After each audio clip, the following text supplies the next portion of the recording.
this kind of education cannot move Nigeria to where we should.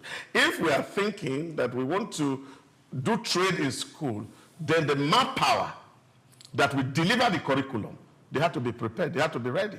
And that's the only way you can see a result. Otherwise, it will not be different from what we currently have in the system. This is Souq business landscape. Now, Anambra State is adding entrepreneurial subject to JSS curriculum for skills. Yes, you heard that. Anambra State government has introduced 15 entrepreneurial subjects into junior secondary school curriculum to strengthen practical learning and build an entrepreneurial mindset amongst young students. Officials said the reform targets early exposure to skills that translate into livelihood. The watchword here is livelihood, innovation, and employment in the future. Now, aligning classroom with labor market realities. According to the government, the subjects include solar installation, garment making, GSM repair, agriculture, plumbing, digital literacy, and robotics, alongside other trade-focused courses. The curriculum update applies across public JSS levels with implementation supported through workshops, partnerships, and equipment rollout. The initiative forms part of Anambra State's broader education research, and education analysis has also said that this depends on teachers' training, funding, continuity, and assessment standards that value hands-on competence, not just theory. The state expects improved employability, youth enterprise creation, and smoother school-to-work transitions statewide over time. Okay.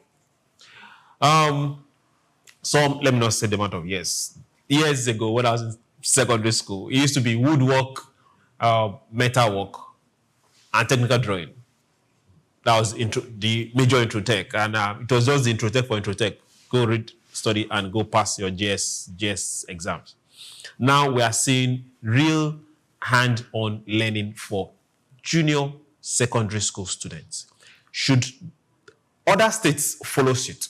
Well, incidentally, I had this conversation with the director with the Lagos State Secondary Education Board yesterday, and he was lamenting how the Lagos State government had instructed that to bring this kind of vocational training to the schools. So they are changed the curriculum, and now they are working the whole scheme so to be able to accommodate them. And one of his pain points was the fact that government just wake up and they start to do something, and they're not even thinking who is going to teach the courses, which is one thing that is fundamentally flawed in our way of thinking.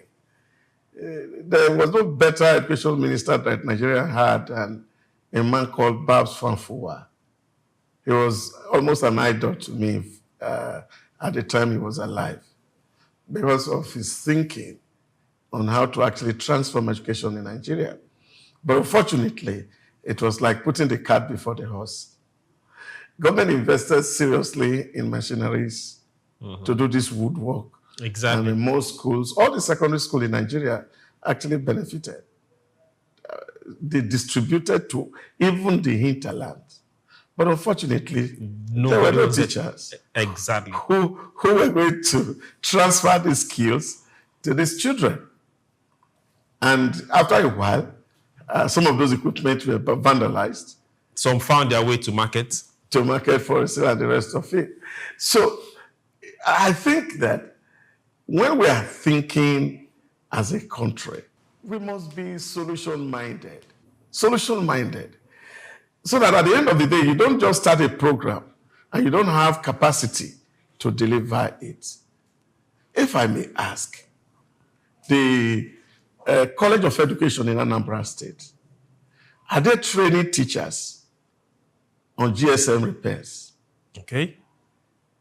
Now, from the story, the universities in Anambra State, Faculty of Education, are they training their teachers for this kind of solar installation and all of that? Because you have to empower the person who is going to deliver this curriculum to this child. Okay.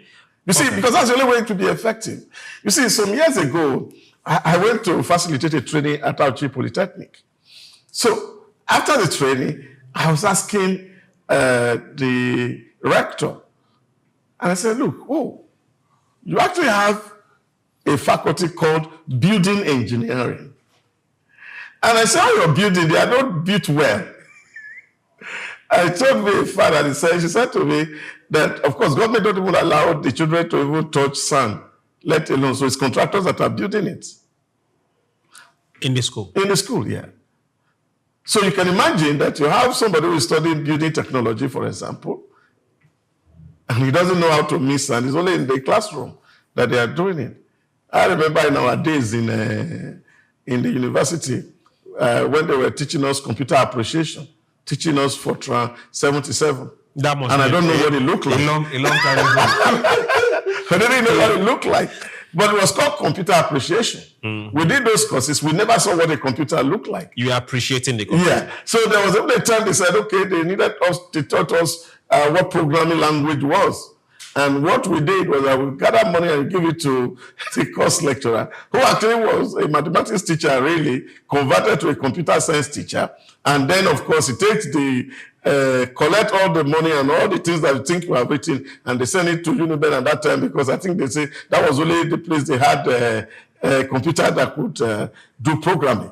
But we never saw the result. So this kind of education cannot move Nigeria to where we should. If we are thinking that we want to do trade in school, then the manpower that will deliver the curriculum, they have to be prepared, they have to be ready. And that's the only way you can see a result. Otherwise, it will not be different from what we currently have in the system. Check it out. Since how many years now? Almost all schools did trade. If you go to King's College now, they've been doing trade for years. In short, I remember when my son was in King's College here, they were doing a mechanic, and they had to ask him to go to one mechanic workshop. But they don't have a workshop inside here. They don't have a mechanic inside the school who can actually loose boats and not. So how will they learn? This is the challenge, and this is why the delivery would be very difficult.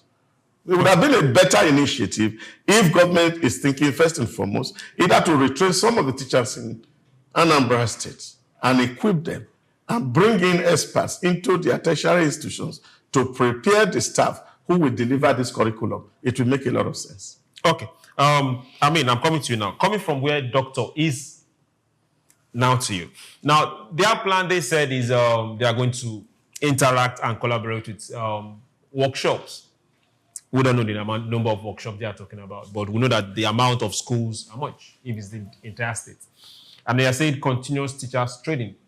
The teachers in the first place that they train, just like doctor said. How can we see this work?